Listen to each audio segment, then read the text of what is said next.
Vamos a dar una conferencia que se titula Relación médico-enfermo, contexto humanístico y ético, escuchar y dialogar.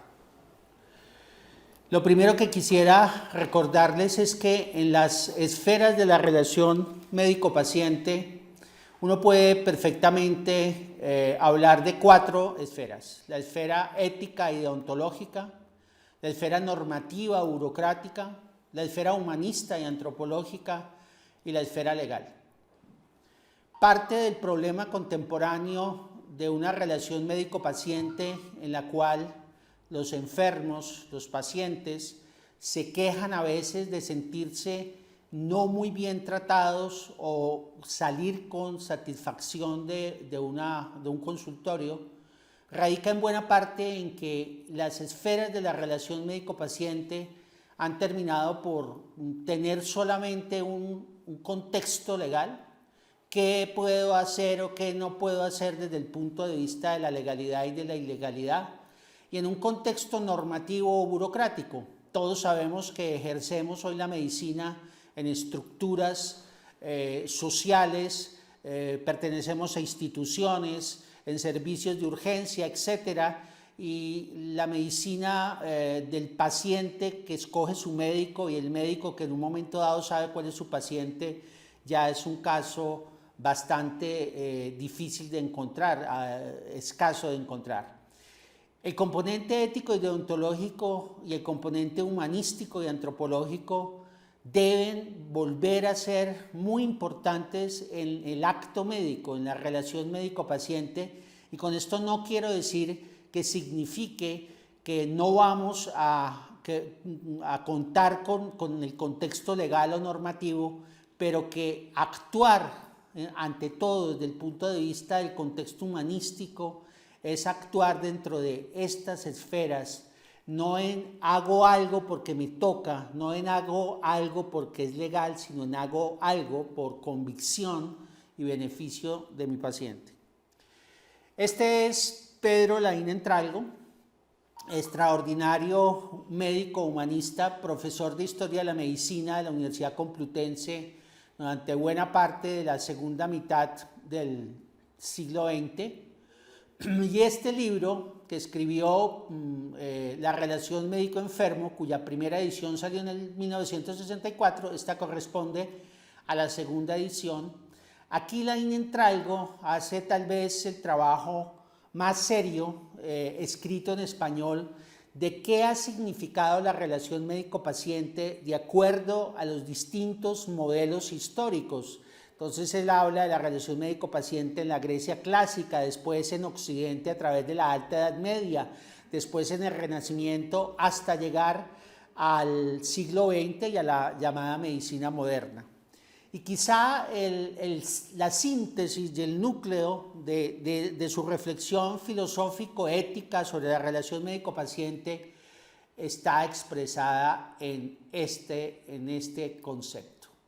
Laín Entralgo va a decir que la relación médico-paciente, la relación médico-enfermo, debe ser una relación de amistad médica. ¿Y qué quiere decir con esto? Quiere decir que en primer lugar, cuando un enfermo llega a un consultorio o llega a un servicio de urgencias, llega un ser humano doliente, y el médico es otro ser humano que tiene la capacidad de ayudar, de colaborarle a ese ser humano doliente. Ese núcleo que se denominaría amistad médica es un núcleo que perdura a pesar de las diferencias históricas y de los contextos culturales que ha tenido nuestra profesión. Esa amistad médica se basa entonces en una relación interhumana, 2 seres humanos, y 2 seres humanos donde uno tiene un conocimiento que le permite ayudar a uno de ellos, que es el enfermo o el paciente, que va en busca de la ayuda de ese médico. Los componentes de la amistad médica como la característica esencial de la relación médico-paciente, entonces, nos dice Laín Entralgo, son la filantropía, amor a la humanidad, y la filotecnia, amor a la medicina. Los dos componentes en un equilibrio adecuado que nos permita ser muy buenos médicos desde el punto de vista técnico, ofrecerle a los pacientes lo que requiere su consulta, lo que requiere su enfermedad, pero a la vez no perder nunca el horizonte de que estamos ante un ser humano que, más allá de actuar bien con los exámenes complementarios, con la interpretación de su hemoglobina, etcétera, debe establecerse una relación interhumana. No sobra recordar que el término médico viene del verbo griego medeo, que significa cuidar a otro, y es la raíz del sustantivo latino medicus. Médico, en su raíz filológica, en su esencia, es cuidar al otro por amor a la humanidad y cuidar al otro por amor a la medicina, es decir, a la técnica médica que nos permite poder resolverle o por lo menos contribuir a disminuir una sintomatología que puede estar afectando a la persona que nos consulta. El otro médico clave en esta reflexión que les traigo hoy es Michel Valint. Michel Valint, de origen francés pero norteamericano, fue un psicoanalista que hizo el primer trabajo pionero uniéndose en la clínica Tavistock de los Estados Unidos con alrededor de unos 15 médicos generales en un trabajo de investigación de casi 3 años sobre consultas médicas, análisis de historias clínicas y de pacientes. Y ahí sale un libro, esta es la traducción al español, ya les muestro el original en inglés, que es El médico, el paciente y la enfermedad.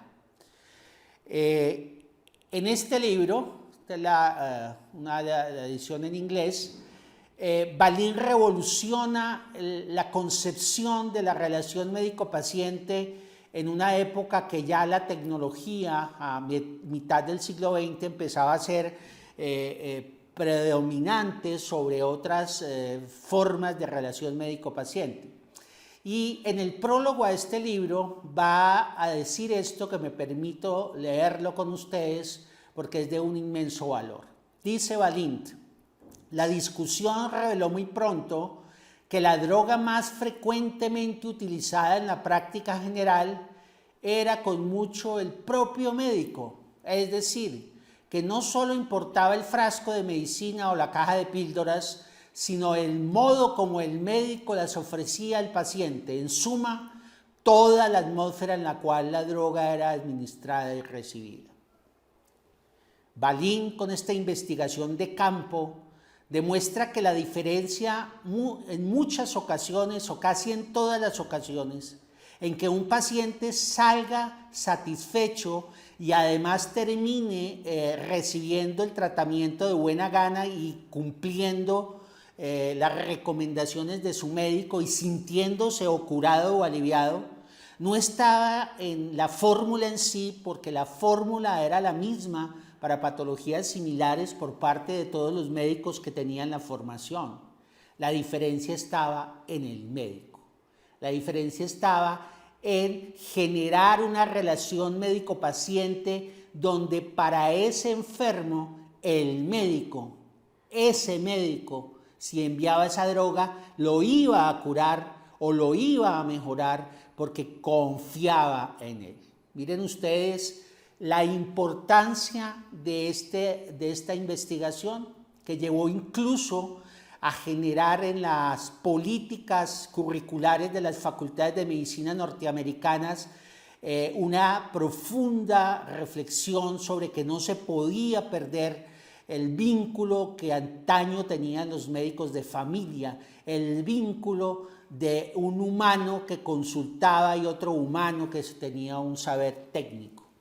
Esto, que podría parecer asunto del pasado y que quizá no tendría hoy la misma importancia, ha sido refrendado por trabajos más contemporáneos. Aquí tenemos, esta es la traducción al español del libro de la doctora Lisa Sanders, que aquí la vemos, profesora de educación médica, médica internista de la Universidad de Harvard, entre otras universidades, y que además ha tenido durante muchos años una columna en el New York Times sobre casos clínicos difíciles. Bueno, la doctora Sanders además se hizo famosa en el mundo porque fue una de las asesoras a los guiones de la famosa serie de televisión House, donde aparece pues este personaje internista que resuelve casos clínicos. La doctora Sanders en este libro cuenta, sobre todo en la introducción, cómo en pleno siglo XXI las facultades de medicina norteamericana descubrieron que la relación médico-paciente que se había prácticamente perdido y se había suplantado por enfermos que iban donde el médico prácticamente no establecía una conversación, sino enviaba exámenes muy sofisticados para tratar de encontrar el diagnóstico del paciente, estaba conduciendo a un fracaso en el diagnóstico y a un gran gasto económico innecesario en exámenes que se habían vuelto exámenes de protocolo, casi que baterías obligatorias de exámenes y que no resolvían el diagnóstico de los pacientes o muchas veces lo confundían incluso. Entonces, una de las conclusiones que nos dice el libro y además que terminó influyendo en otros cambios que hoy están plenamente en los currículos de las facultades de medicina fue la necesidad de retorno a una relación médico-enfermo en la cual la anamnesis, el examen físico y la comunicación empática restablece la confianza del enfermo en su doctor y los exámenes complementarios buscan confirmar una hipótesis diagnóstica surgida del acto médico. Hay una bibliografía muy abundante en los últimos años que muestra que esta es la manera como el uso tecnológico de punta termina siendo un uso adecuado. Cuando el médico en la relación médico-paciente piensa que los exámenes, así sean exámenes de mucha sofisticación, reemplazan su ejercicio intelectual y su ejercicio técnico de tener una hipótesis diagnóstica o algunas hipótesis diagnósticas, y esas hipótesis siguen siendo válidas, las fuentes, el anamnesis, el examen físico y la interpretación. Se envían pruebas de laboratorio, se envían pruebas de imagenología, se envían pruebas de inmunología para confirmar una hipótesis surgida de una relación médico-paciente y de un acto médico completo. Cuando se me envían exámenes complementarios para que reemplacen el ejercicio del diagnóstico clínico, ya está completamente establecido incluso por países como los Estados Unidos de Europa, que ha sido un fracaso. Entonces, creo que aquí hay una lección muy grande para países como el nuestro y para nuestra relación médico-paciente de que miremos cómo en otras partes donde incluso la tecnología está más avanzada, están regresando a esta relación médico-paciente como el centro, no solo racional, sino con resultados efectivos en términos clínicos, en términos médicos y también, si se quiere, en términos de recursos económicos. Las dimensiones antropológicas del enfermar humano, uno podría claramente plantearlas en tres grandes grupos o en tres grandes dimensiones o contextos. Hay una dimensión objetiva, que es lo que entendemos por enfermedad científica y que en general es nuestra forma de entenderla como médicos. Es decir, cuando llega un enfermo al médico, ya sea en consulta externa, ya sea en un hospital de referencia, ya sea en servicio de urgencias, tenemos todo el énfasis de formación en esto. Pero esta es solo una forma de la dimensión antropológica del enfermo, porque el enfermo tiene una dimensión subjetiva, personal, de lo que es estar enfermo. Es la misma enfermedad, pero la enfermedad se expresa significativa de manera diferente. Pero además de eso, al lado de lo objetivo que da la parte científica y el médico y la subjetiva que da la esfera personal del enfermo, está el contexto social, el contexto cultural, que implica lo que la comunidad donde ese individuo vive entiende por lo que está teniendo o por los síntomas o por la enfermedad que le dicen que tiene. Entonces, una relación médico-paciente debe considerar las tres dimensiones del enfermar, porque es a través de la aceptación de que existen tres dimensiones que podemos establecer diálogos y significados. Muchas veces, hoy en día, los enfermos no se quejan de que no les han hecho exámenes importantes y sofisticados, de que les han dado tratamientos que de alguna manera sí les ha servido, sino que se quejan de que lo que sienten ni siquiera lo quiere escuchar el médico. Entonces, entender la enfermedad solo dentro de la esfera objetiva, al enfermo como un objeto, es desconocer el elemento subjetivo y el elemento social que modula el enfermar humano.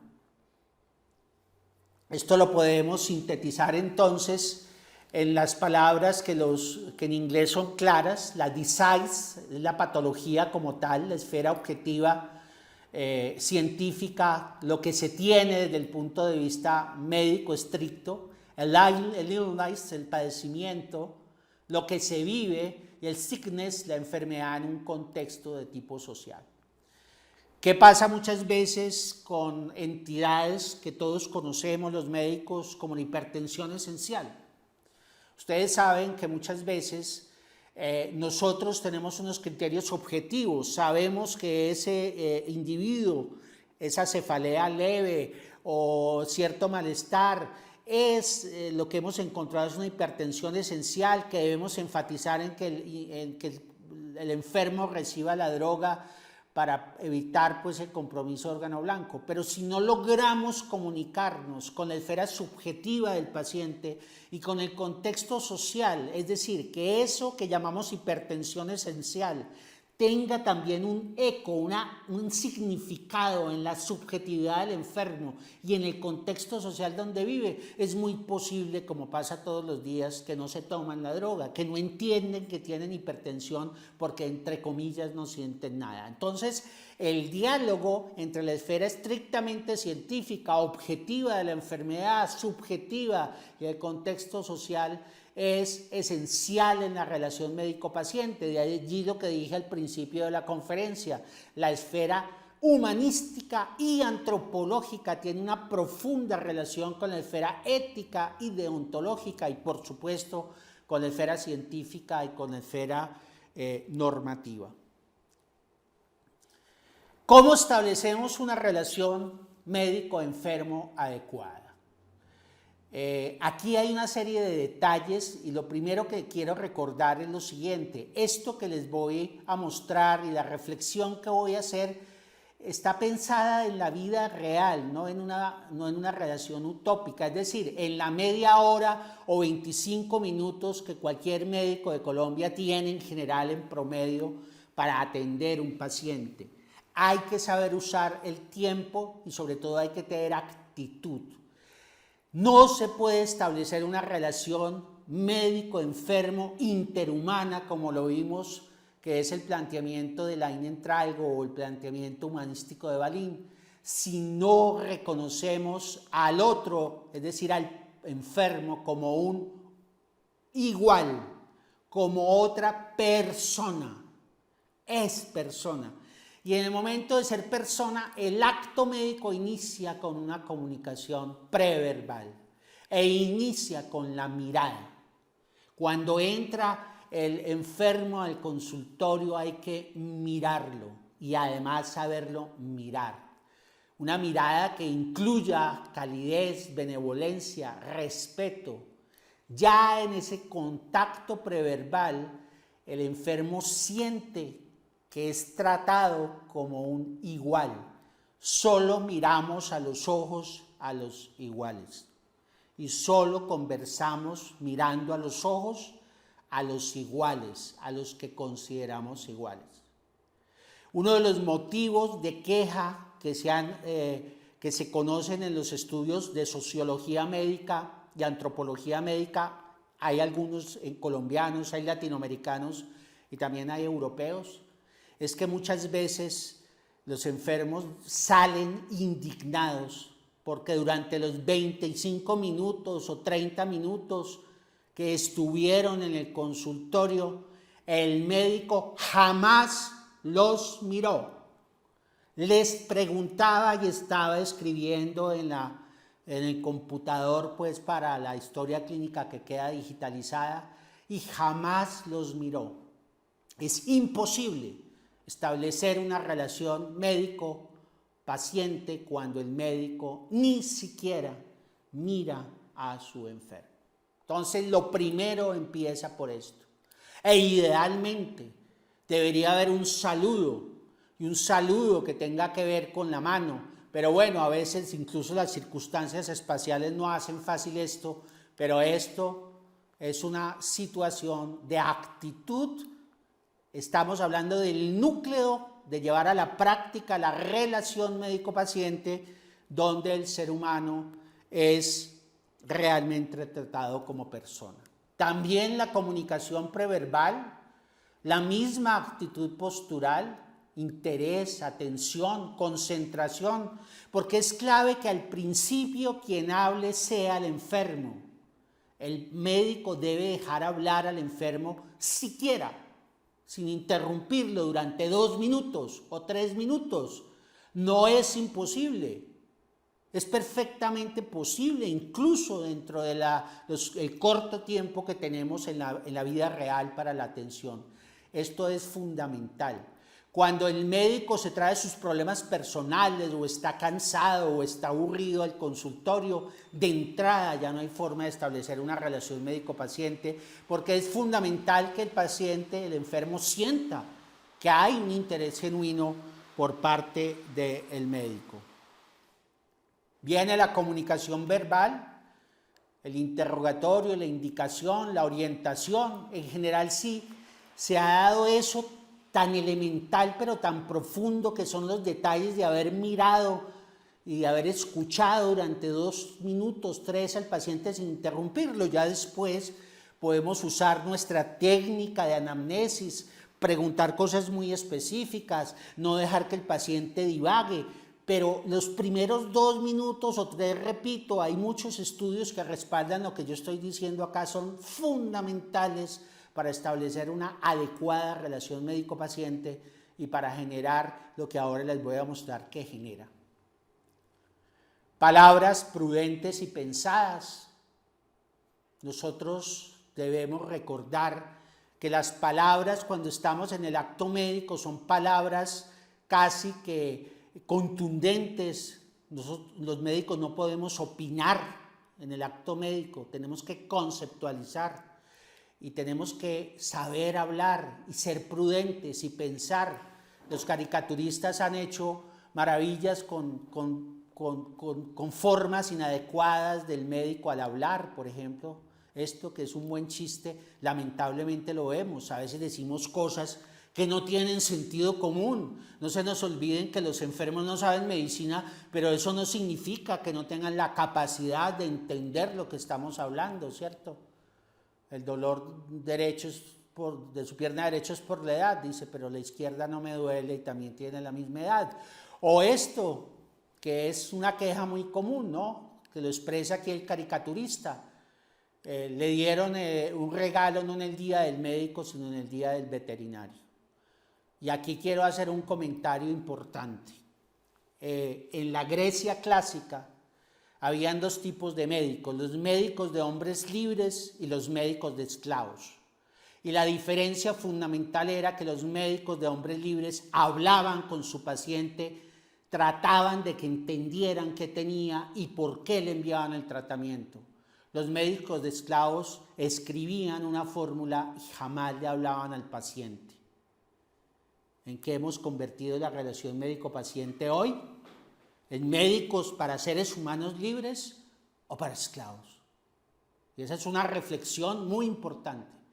El paciente hay que hablarle y hay que escucharlo. Y el médico que no le hable a su paciente, no mire a su paciente y no escuche a su paciente, podrá saber de técnica, de laboratorio, podrá saber de fisiopatología, pero es un saber que se parece más al del veterinario que al de un médico. Los silencios son importantes y son significativos. Hay que saber cuándo callar. Noticias difíciles de patologías crónicas, situaciones difíciles de exámenes o tratamientos o diagnósticos que van a modificar completamente la vida del paciente, a veces signos como este y el silencio da una relación médico-paciente profunda. A veces nos unen más los silencios que las palabras, y un silencio significativo que acompaña a un paciente va a garantizar el resto de esa relación, que el paciente confíe plenamente y se dé la amistad médica como habíamos planteado, que es el modelo a seguir. Hay muchos estudios que muestran que los primeros 5 minutos de la entrevista médica son claves. Este es un libro pionero, escrito por una serie de clínicos norteamericanos, donde el principal es Robert Pindanger, donde mostraban que si en los primeros 5 minutos se termina dando este proceso, ya les dije que primero hay que oír al paciente como emisor, el mensaje, lo que siente, el médico como receptor, en estos 2-3 minutos, miren que no estamos hablando de algo hipotético, sino de la práctica real, pues si tienen más tiempo mejor, pero incluso en 2-3 minutos se puede escuchar bien y el médico demuestra que escuchó bien lo que le habló el paciente. Cuando se establece este primer nexo de comunicación, está ganado mucho de la relación médico-paciente. ¿Cuántas veces dejamos hablar al paciente? Llega el paciente, empieza a hablar e inmediatamente lo interrumpimos. Jamás lo escuchamos. Le estamos diciendo con esa actitud, usted no hable, que no me interesa. Volvemos a lo mismo. Estamos haciendo medicina de veterinaria. Y eso que hoy en día ni siquiera de veterinaria, porque a los animales les hablan también. Hay veterinarios que les hablan más a sus perros que doctores que les hablan menos a sus pacientes. Entonces, esto es clave, está demostrado que va a mejorar mucho la relación médico-paciente y va a llevar a esto, a la confianza del paciente o del enfermo en el médico. Confianza que va de la mano de respeto, un respeto que es mutuo. Cuando el enfermo y el paciente tienen confianza en su médico, ahí se convierte el médico en la mejor droga del acto médico, y todo lo que envíe, todo lo que le indique va a ser muy bien recibido y va a haber una actitud de credibilidad por parte del paciente. No despreciemos esta esfera que tiene que ver con la esfera subjetiva y también social de la enfermedad que les manifesté.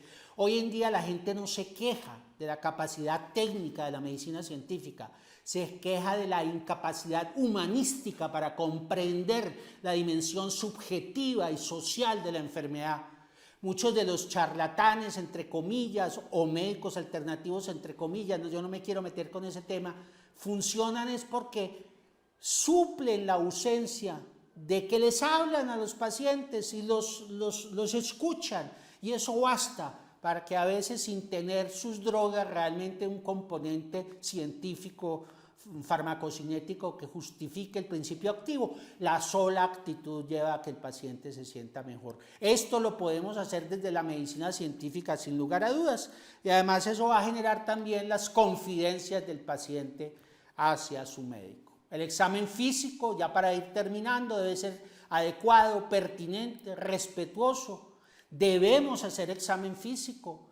No tiene que ser el examen físico de cuando éramos estudiantes de semiología, todos lo sabemos, puede ser un examen físico dirigido, pero hay que examinar al paciente porque el paciente siente precisamente que el médico es un científico y que tiene que corroborar lo que ha pensado con la anamnesis, con un examen físico adecuado. En general hay dos modelos, hoy hablamos del modelo de medicina basada en la evidencia, donde lamentablemente a veces nos dedicamos a leer metaanálisis, etcétera, etcétera, y olvidamos esa esfera del paciente, y está el componente de la medicina centrada en el paciente, donde esto no quiere decir que tengamos en cuenta toda la bibliografía científica, incluso de la medicina basada en la evidencia, pero sin que se nos olvide que el punto clave es el enfermo. El punto clave es comprender a la persona de manera integral, hacer entonces en ese sentido prevención y promoción de la salud, etc.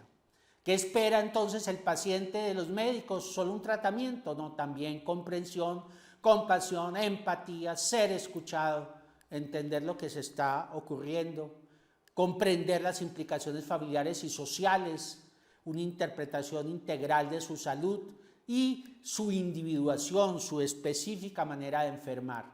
Una buena relación médico-paciente, entonces, aquí está toda la síntesis, tiene que ver en últimas con entender las tres dimensiones de la enfermedad, con un examen físico serio, donde aquí está el famoso William Osler, que inventó prácticamente la clínica de la medicina interna como hoy, y nuestros médicos contemporáneos. El fonendo sigue siendo importante, la forma como auscultamos al paciente, nuestra seriedad, nuestra preocupación genuina por el paciente. Termino recordando dos conceptos inmortales, el del gran médico judío Maimónides: el médico no debe tratar la enfermedad, sino el paciente que sufre. Y finalmente William Osler: estamos aquí para añadir lo que podamos a la vida, no para obtener lo que podamos de ella.